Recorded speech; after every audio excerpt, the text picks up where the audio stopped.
All right. Still kind of concentrating on the disciplinary side in the complaint process. One thing that is kind of a tricky situation that can be misleading, and I've had this question asked many times. So, John, if you're not licensed, how can you have a complaint filed at you, licensed or unlicensed? And it's part of the law. The law says licensee or unlicensed public can come in under a disciplinary action when it comes to real estate activity.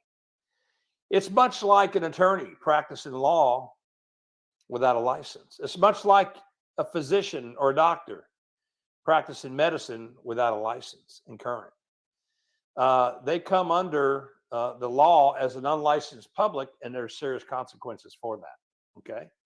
So when a complaint's filed, it can be against a licensee or unlicensed public. Let me ask you this. What if somebody is out there selling real estate, and in the process of selling real estate, they're not licensed and they're getting commission money, right? Not licensed and performing sales, selling property, representing buyers, and they're getting paid a commission, but they're not licensed. You think they should be responsible for being disciplined if they get caught? The answer is yes. In fact, that falls under a third-degree felony, right? Third-degree felony. Complaints filed, they can receive up to 5 years in prison and or $5,000 or both. Okay.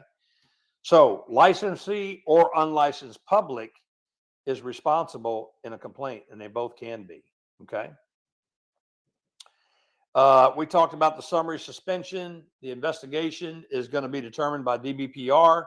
Again, they're going to investigate the complaint as it relates to 475 or 61J2. The complaintee will get a copy, or the licensee will get a copy of the license.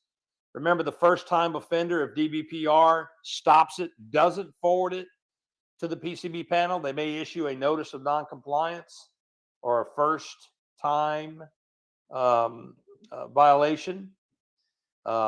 Summary suspension we talked about. Here's where the PCB panel, if the PCB panel finds a valid reason to forward it through the process, this is where they will issue a formal complaint to the licensee, in which the licensee has 21 days, called the election of rights, to select whether it's a formal or informal hearing. Remember, an informal hearing, they cannot defend themselves. Okay. They go to a FREC meeting and they get their penalty. A formal hearing, it's done before an administrative law judge that's been 5 years on the bar, right? They can bring counsel with them, and they can defend their complaint in a formal hearing. And then the administrative law judge will issue a recommended order, not a final, but a recommended order back to FREC, in which they'll make the final decision on that recommendation. Okay. All right. Which statement concerning a consumer complaint is false? What do you think?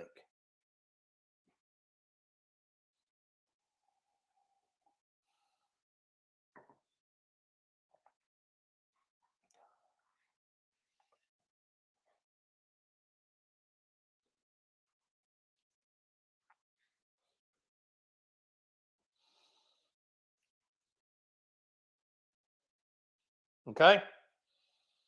You guys did good on that. That's very good. And that can be a real trick question, because if you read it too quick, the person named in the complaint must be a real estate licensee. You associate a complaint with a licensee, and so if you don't slow down and have an understanding that it's the unlicensed public can be filed a complaint against, you can see that the person named in the complaint must be a licensee, and that's false. You're absolutely right. It can be the unlicensed public. Very good. That's very good. Perfect. All right. Let's talk about the Florida Real Estate Commission. What's the purpose of the commission? They're there to protect the public. Okay. Don't take offense to that. They're not against us. In fact, they're licensed themselves. But the job of the commission is to look out for the public, right? 7 members, 4 brokers, got to be active for 5 years as brokers. Okay. 1 broker or 1 sales associate, got to be licensed for 2 years. So that's 5. 2 consumer members, which are non-licensees, that's 7. So you got 4, 5, 6, 7. Okay. 1 out of the 7 must be at least 60 years old. Okay. They're appointed by the governor, confirmed by the state senate. It's got to have a confirmation. They stagger their terms every 4 years, and the maximum is 2 consecutive terms. Okay. So basically 8 years. Okay. And the reason they stagger is just like any other government agency. You don't want to swap out a brand new commission for an old commission, right? Because they're going to sit around the table going, what do we do? So they stagger the terms. So they always have senior commission members that are running, that know what's going on to bring everybody up to speed, the new ones. Okay. 2 consecutive terms, 4 years apiece. $50 are their actual expenses they get paid for doing commission work. There's the term legal effect. You want to know that. They're exempt from civil liability while performing duties. They can't be sued. Remember, we talked about that in the EDO, or the escrow disbursement order, when the broker gets reimbursed. Okay. All right. Florida statute prohibits members from serving on the commission for more than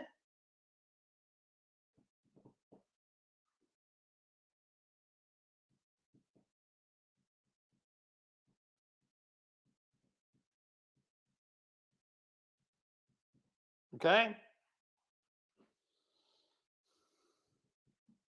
See, I would have wrote this, I would have put answer in there like 2 consecutive 2-year terms, or 2 consecutive 4-year or 5-year terms, or 3-year terms. I would have put in a little bit more, make it a little more confusing. All right. 2 consecutive 4-year terms is what the commission works. For more practice questions, videos, and insight into the state exam, we encourage you to join our free webinar, How to Pass the Real Estate Exam Without Your Real Estate Book and with only 15 to 20 hours of study time. Get registered now at myrealestatetutor.com/exam.